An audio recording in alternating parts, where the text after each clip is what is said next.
అందరికీ నమస్కారం. ఈరోజు కథ కాలరాత్రి. రాసినవారు గోపి గారు. ఇక స్టోరీలోకి వెళ్తే, రిషి ఒక సాఫ్ట్వేర్ ఇంజనీర్. వర్క్ ప్రెషర్ తట్టుకోలేక అలా వైజాగ్ బీచ్లో నడుస్తూ చల్లగాలిని ఆస్వాదిస్తూ అక్కడి అందాలని రెప్పవేయకుండా చూస్తూ ఉన్నాడు. దూరంగా రిషి రిషి అని ఎవరో పిలవడంతో పక్కకి తిరిగి చూశాడు. ఎదురుగా తన కాలేజ్ ఫ్రెండ్ వరుణ్. హాయ్ రా, బాగున్నావా, గుర్తుపట్టావా అంటూ ప్రశ్నల వర్షం కురిపించాడు వరుణ్.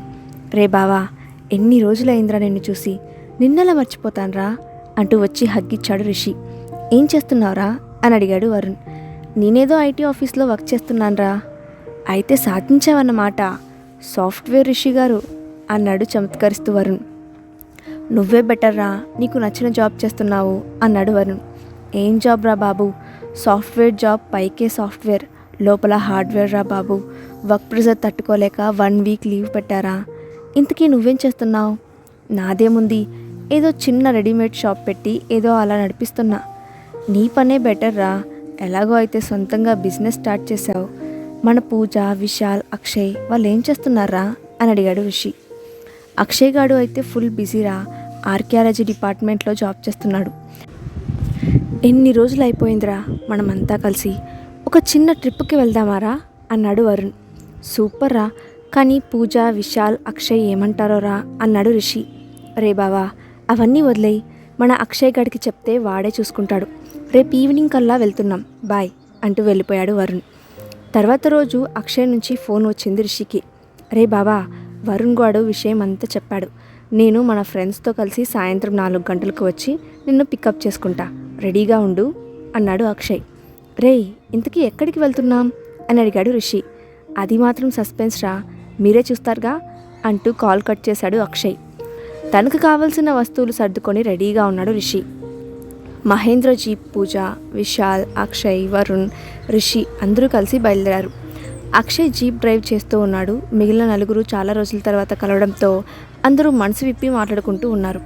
మాటల మధ్యలో రిషిగాడు అడిగాడు, మనం వెళ్తుంది ఎక్కడికి అని. మాకు తెలీదు, ఈ అక్షయ్ గాడు ఏదో సర్ప్రైజ్ అన్నాడు అని చెప్పారు అంతా.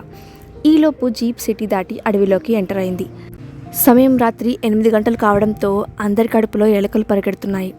ఏదైనా ఊరు వస్తే బాగుండు, తినేసి వెళ్ళొచ్చు అని చూస్తున్నారు అందరూ. కొంత దూరం వెళ్ళాక ఒక గుడి ఒకటి కనిపించింది. ఒక చిన్న లైట్ ఒకటి వెలుగుతూ ఉంది. జీప్ అక్కడ ఆపేసి అందరూ డిన్నర్కి రెడీ అయ్యి గుడిలోకి వెళ్ళి కూర్చొని తాము తెచ్చుకున్న ఫుడ్ తింటూ ఉన్నారు. వాళ్ళకు కొద్ది దూరంలో ఒక ముసలి అతను కనిపించాడు అక్షయ్కి. అతను చాలా నీరసంగా నిలబడి వీళ్ళని చూస్తూ ఉన్నాడు. పాపం ఎవరో పిచ్చివాడిలా ఉన్నాడు, ఆకలి అవుతుందేమో అని అక్షయ్ వెళ్ళి తమ ఫుడ్ కొంచెం తీసుకువెళ్ళి అతనికి ఇచ్చి వస్తున్నాడు అక్షయ్. బాబు, ఒకసారి ఇలా రా అని పిలిచాడు అతను. అక్షయ్ అతని దగ్గరికి వెళ్ళి ఏదో మాట్లాడి వచ్చాడు. అందరూ తినేసి మళ్ళీ జీప్లో బయలుదేరారు. అన్నం తినడంతో చుట్టుపక్కల నుంచి వచ్చే చల్లని గాలికి తొందరగానే నిద్ర పట్టేసింది వారికి. అడవి దాటగానే ఒక ఘాట్ రోడ్ ఒకటి వచ్చింది. అది గుంతలు గుంతలుగా ఉండటంతో ఆ జీప్ కుదుకులకు మెల్లగా లెగిచారు అందరూ. అంతా అయోమయంగా ఉంది వారికి. చుట్టూ లోతైన లోయలు, దట్టమైన అడవి, నక్కల ఊలలు, పక్షుల అరుపులు, చుట్టుపక్కల ఘోర అంధకారం ఏర్పడి ఉంది. ఎంత దూరం వెళ్ళినా ఒక్క వాహనం కూడా కనపడలేదు వారికి. ఆ అడవి మార్గం గుండా ఎత్తైన చెట్లు రోడ్డుకి ఇరువైపులా ఉన్నాయి. టైం రాత్రి 12 గంటలు వస్తుంది. రేయ్, ఇంకా ఎంత దూరం ఉందిరా ఈ అడవి, అసలు ఇంకా ఎంత దూరం వెళ్ళాలి? ఎక్కడైనా ఈ రాత్రికి పడుకొని తెల్లారే బయలుదేరదాం, ఎక్కడైనా ఆపురా జీప్ అన్నాడు రిషి. అదే చూస్తున్న బావా, ఇక్కడ ఒక చిన్న ఇల్లు ఒకటి ఉండాలి అని వేరే రూట్లో జీప్ తిప్పాడు అక్షయ్. ఆ దారిలో కాస్త ముందుకు వెళ్ళగానే ఒక చిన్న ఇల్లు కనిపించింది వారికి. పడుకొని ఉన్న తన ఫ్రెండ్స్ అందరినీ లేపి, ఈ ఇంట్లో ఈరోజు స్టే చేసి రేపు పొద్దున అక్కడికి వెళ్దాంరా అన్నాడు అక్షయ్. అందరూ జీప్ దిగి ఇంట్లోకి వెళ్ళి పడుకోవడానికి ఏర్పాట్లు చేసుకున్నారు. రే, మీ అందరికీ ఒక విషయం చెప్పాలిరా అన్నాడు అక్షయ్. రే, ఇప్పుడు వద్దులేరా, రేపు మార్నింగ్ మాట్లాడుకుందాం, గుడ్ నైట్ అంది పూజ. ఒసేయ్, నేను చెప్పేది జాగ్రత్తగా వినండి. మనం వచ్చే దారిలో ఆ గుడిలో ఒక ముసలివాడు నాతో మాట్లాడాడు, గుర్తుందా? ఉందిరా, ఏముంది, అన్నం పెట్టిన దానికి థ్యాంక్స్ చెప్పి ఉంటాడు అన్నాడు విశాల్. రే, అది కాదురా, జాగ్రత్త అన్నాడేమో కదరా అన్నాడు రిషి. రే, అది కాదురా, కొద్దిసేపు అరవకుండా భయపడకుండా నేను చెప్పేది జాగ్రత్తగా వినండిరా అన్నాడు అక్షయ్ సీరియస్గా. సరే, తొందరగా చెప్పురా బాబు అన్నాడు వరుణ్. రే, ఈ దారిలో అర్ధరాత్రి దాటి ట్రావెల్ చేయకూడదంట. అంతేకాదు మధ్యరాత్రి ఎవరో వచ్చి పిలిచినట్లు అనిపించినా వెళ్ళకూడదట అన్నాడు భయపడుతూ అక్షయ్. రే నీ అబ్బా, సర్ప్రైజ్ అని ఇలాంటి చోటుకి తీసుకువచ్చి హర్రర్ కథలు చెప్పి భయపడతావా అంటూ తిట్టాడు విశాల్. సారీరా, ఈ దారి అంత భయంకరంగా అయినది అని నాకు కూడా తెలియదు. భయపడకుండా పడుకోనరా, ఏం కాదు అని ధైర్యం చెప్పి పడుకున్నాడు అక్షయ్.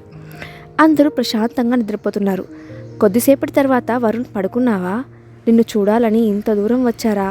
అలా బయటకు వెళ్ళి వద్దాం అంటూ వరుణ్ లవర్ ప్రియా గొంతుతో ఎవరో పిలిచినట్లు అనిపించింది వరుణ్కి. కళ్ళు తెరిచి చుట్టూ చూశాడు. అవే మాటలు మళ్ళీ వినిపిస్తున్నాయి వరుణ్కి. రా వరుణ్, తొందరగా రా అంటూ పిలిచింది ఆ గొంతు. మెల్లగా తన మీద కాలు వేసిన రిషి కాలిని పక్కకు జరిపి బయటకు వెళ్ళాడు. వరుణ్, వరుణ్ రా త్వరగా, నేను ఇక్కడే ఉన్నా అని పిలుస్తూ తనకు దూరం అవుతుంది ఆ గొంతు. ప్రియా, ఎక్కడ ఉన్నావు? ఆటలు ఆడకు, ఆగు ప్రియా అంటూ తన వెనక వెళ్తున్నా. వరుణ్కి కనిపించి అంతలోనే మాయమవుతుంది ఆమె. అలా వరుణ్ని చాలా దూరం తీసుకువచ్చింది ఆమె. అలా వెళ్తున్న వరుణ్కి ఏదో తగిలి కింద పడిపోయాడు. చిన్నగా లేచి టార్చర్ ఆన్ చేసి చూశాడు. తెల్లగా కనిపించింది. అది దగ్గరకు వెళ్ళి చూశాడు. అంతే, ఒళ్ళంతా చెమటలతో తడిచిపోయింది. మనిషి కలేబరిని చూసి ఉలిక్కిపడ్డాడు వరుణ్. అప్పుడు అతనికి గుర్తుకు వచ్చింది అక్షయ్ చెప్పిన మాటలు. ఛ, ఎంత పిచ్చి పని చేశా, ఒక్కడినే రాకుండా ఉండాల్సింది అనుకుంటూ అక్కడి నుంచి పరిగెత్తాడు వరుణ్. నీ తల నాకు కావాలి, ఇస్తావా అని ఒక భయంకరమైన గొంతు వినిపించింది వరుణ్కి. గుండెలు అదిరిపడ్డాయి అతనికి. దేవుడా, నువ్వే నన్ను ఇక్కడి నుంచి ఎలాగైనా కాపాడు అనుకుంటూ పరిగెడుతున్నాడు వరుణ్. ఎటు వెళ్తున్నాడో తెలియడం లేదు అతనికి. తను వచ్చిన దారి ఎంతకీ గుర్తు రావడం లేదు. ఎదురుగా చీకటిలో ఎర్రగా మెరిసే 2 కళ్ళు వరుణ్ణి చూస్తూ ఉన్నాయి. చుట్టూ జుముకుడిన చీకటి వరుణ్ణి మింగేసేలా ఉంది. పరుగులో వేగం పెంచాడు. కొంత దూరం వెళ్ళాక ఏవో అరుపులు వినిపించడంతో అటుగా పరిగెత్తాడు వరుణ్. ఆ అరుపులు ఎవరివో కాదు, తన స్నేహితులవే. వారిని చూసి ఒక్క పరుగులో వారిని చేరుకున్నాడు వరుణ్. రే, ఏమైపోయావరా అంటూ అరుస్తున్నారు తన ఫ్రెండ్స్. వరుణ్ రొప్పుతూనే జరిగిన విషయం మొత్తం చెప్పాడు. సరే, భయపడకండి, ఎలాగో ఇక్కడికి వచ్చావు కదా, పద వెళ్ళి పడుకొని రేపు ఇక్కడి నుంచి వెళ్ళిపోదాం అన్నాడు అక్షయ్. రే, మమ్మల్ని చంపడానికి ఇక్కడికి తీసుకొని వచ్చావా? ఎంత భయపడ్డానో తెలుసారా? ఇప్పుడే నేను ఇక్కడి నుంచి వెళ్ళిపోతున్నాను. తెల్లవారేదాకా మనం ప్రాణాలతో ఉంటామో లేదో, వెళ్దాం పదండి ఇక్కడి నుంచి అన్నాడు వరుణ్. రే, నీకేమైనా పిచ్చారా? ఇక్కడి నుంచి రాత్రి ప్రయాణం చేయకూడదనే కదరా ఆగాం అన్నాడు అక్షయ్. సరే, ఇప్పుడు ఏం చేద్దాం? ఇక్కడి నుంచి ఎలా బయటపడాలి అన్నాడు రిషి. రే, మనం నిద్రపోకుండా అందరం కూర్చొని ఏదైనా గేమ్ ఆడదాం అంది పూజ. సరే అంటూ అందరూ ఆ ఇంట్లోకి వెళ్ళి డోర్ క్లోజ్ చేసి అంతాక్షరి ఆడుతున్నారు. కానీ వారికి తెలియని విషయం ఏమిటి అంటే, వారి కోసం అనుకోని అతిథి ఒకరు ఎదురు చూస్తున్నారు అని. కొద్దిసేపటి తర్వాత ఎవరో డోర్ కొట్టిన శబ్దం రావడంతో, రే, ఎవరు పట్టించుకోవద్దురా, అది మనిషి కాదు, అది అలానే పిలుస్తుంది అన్నాడు వరుణ్. తలుపులు ఇంకా గట్టిగా కొట్టిన శబ్దం వస్తుంది. ప్లీజ్ డోర్ తీయండి, హెల్ప్ హెల్ప్ అంటూ అరుస్తున్నారు బయట నుంచి ఎవరో. అక్షయ్ లేచి డోర్ తీయడానికి వెళ్ళాడు. రే, నా మాట విను, అది మనిషి కాదురా, తీయకురా అంటూ అరుస్తున్నారు వరుణ్. వరుణ్ మాటలకు భయంతో అందరూ వత్తాసు పలికారు. రే, ఒక్కసారి ఆలోచించరా వరుణ్, వాళ్ళు కూడా మనలానే వచ్చి నీలాంటి పరిస్థితే వాళ్లకు వస్తే ఎలా ఉంటుందో ఆలోచించు అన్నాడు అక్షయ్. సరే బావా, జాగ్రత్తరా అన్నాడు వరుణ్. ఒక్కొక్కరికి గుండెలు అదురుతున్నాయి, ఏం జరుగుతుందా అని. అక్షయ్ వెళ్ళి డోర్ ఓపెన్ చేశాడు. సార్, కాపాడండి సార్, అదేదో నన్ను చంపేసేలా ఉంది అన్నాడు అవతల వ్యక్తి. సరే సరే, లోపలికి రా అంటూ లోపలికి పిలిచి వాటర్ ఇచ్చాడు అక్షయ్. అతను గటగటా నీళ్లు తాగి, చాలా థ్యాంక్స్ సార్, మీరే లేకపోతే అది ఈరోజు నన్ను చంపేసేది అన్నాడు అతను. పర్వాలేదు, అసలు ఎవరు నువ్వు, ఇంత రాత్రి ఇక్కడికి ఎందుకు వచ్చావు అని అడిగాడు వరుణ్. నా పేరు రామ్, నేను ఈ ఫారెస్ట్కి కొత్తగా వచ్చిన ఆఫీసర్ని. నా తోటి అధికారి ఎంత చెప్పినా వినకుండా నైట్ డ్యూటీ అంటూ ఈ అడవికి వచ్చాను. కొంతలో తప్పించుకున్నా, లేకపోతే వామ్మో అంటూ ఊపిరి పీల్చుకున్నాడు రామ్. అవును, మీరెందుకు వచ్చారు అని అడిగాడు రామ్. ఏదో చిన్న టూర్కి అని వచ్చి ఇక్కడ ఇరుక్కుపోయాము, మీలానే మా వరుణ్ గాడు కూడా కొద్దిలో తప్పించుకున్నాడు అన్నాడు అక్షయ్. అవును రామ్, అసలు ఎవరు ఆమె, ఎందుకు అలా పిలుస్తూ తీసుకెళ్తుంది అని అడిగాడు వరుణ్. ఒక 2 సంవత్సరాల క్రితం ఒక అమ్మాయిని ఒక అతను తెగ రేప్ చేసి చంపారంట. తను దెయ్యమయ్యి ఇలా అందరినీ తన సమాధి దగ్గరకు తీసుకెళ్ళి చంపేస్తుంది అని నా తోటి అధికారి చెప్పాడు అన్నాడు రామ్. వామ్మో, మనం చాలా లక్కీ బ్రో, లేకపోతే ఈ పాటికే పోయేవాళ్ళమేమో అన్నాడు వరుణ్ భయపడుతూ. లేదు, ప్రమాదం దాటిపోలేదు, తెల్లవారితేనే తెలిసేది మనలో ఎవరు మిగులుతారో అన్నాడు రామ్. అదేంటి రామ్, అందరూ కలిసే ఉన్నాం కదా, ఇంకా మనకు ఏమవుతుంది అన్నాడు రిషి. టైం 3 అయింది, ఇది డెవిల్స్ టైం అని పెద్దలు చెబుతూ ఉంటారు, ఇంకో 3 గంటలు మనం నిద్రపోకుండా ఉండాలి అన్నాడు రామ్. సరే అంటూ అందరూ అంతాక్షరి ఆడుకుంటూ ఉన్నారు. ఈలోపు తెల్లవారింది. హమ్మయ్య, బ్రతికిపోయాంరా, పదండి జీప్ వెళ్దాం అన్నాడు వరుణ్. ఎక్కడికి రా, ఇంకో 2 కిలోమీటర్స్ వెళ్తే బిల్కిల్కి చేరిపోవచ్చు, బెస్ట్ టూర్ ప్లేస్ రా అన్నాడు అక్షయ్.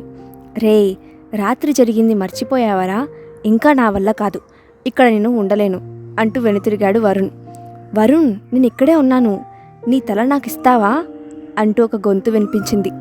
వరుణ్ వెనక్కి తిరిగి, రే, మీకెవరిదైనా గొంతు వినిపించిందా అన్నాడు వరుణ్. లేదురా అన్నారు అందరూ. సరేరా, నేను త్వరగా వెళ్ళాలి, బాయ్ అంటూ ముందుకు కదిలాడు వరుణ్. వరుణ్ ఆగు, నేనే పిలిచారా అంటూ వచ్చింది ప్రియా. అందరూ ఒక్కసారిగా నవ్వడం మొదలెట్టారు. రే అక్షయ్, అంటే ఇదంతా నువ్వే ప్లాన్ చేశావా?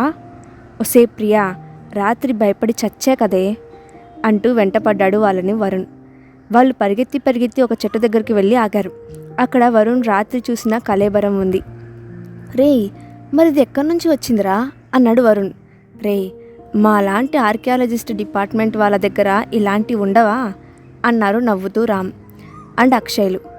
రే, రాత్రి నాతో పాటు మీరందరూ అంతలా భయపడ్డారు కదరా అన్నాడు వరుణ్. రే బావా, మేము నీతో పాటే భయపడ్డాము, తెల్లవారిన తర్వాతే మాకు తెలిసింది వీడి ప్లాన్. ఇదేరా బాబు వాడు మనకి ఇచ్చిన సస్పెన్స్ సర్ప్రైజ్ అన్నాడు రిషి. అందరూ నవ్వుకుంటూ ఆనందంగా ఉత్సాహంగా ట్రిప్కి బయలుదేరారు. శుభం. స్టోరీ నచ్చితే లైక్ చేయండి, అలాగే మీ ఒపీనియన్ని కింద కామెంట్ బాక్స్లో షేర్ చేయండి.